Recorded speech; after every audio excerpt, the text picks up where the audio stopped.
আসসালামু আলাইকুম বন্ধুরা, আজকে 16 ডিসেম্বর মহান বিজয় দিবস উপলক্ষে আমরা যারা সাভারবাসী আছি, আমরা মোটামুটি সাভারবাসী কেউ মনে হয় বাসায় নেই, যত লোক আছে সব সাভারস্থ রবীন্দ্রনগর যাত্রী স্মৃতিসৌধ চলে আসছি।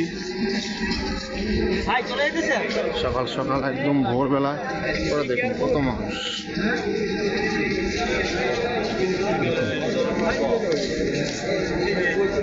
সবাই সাভারের মানুষ, সাভার আসলে নবীনগর।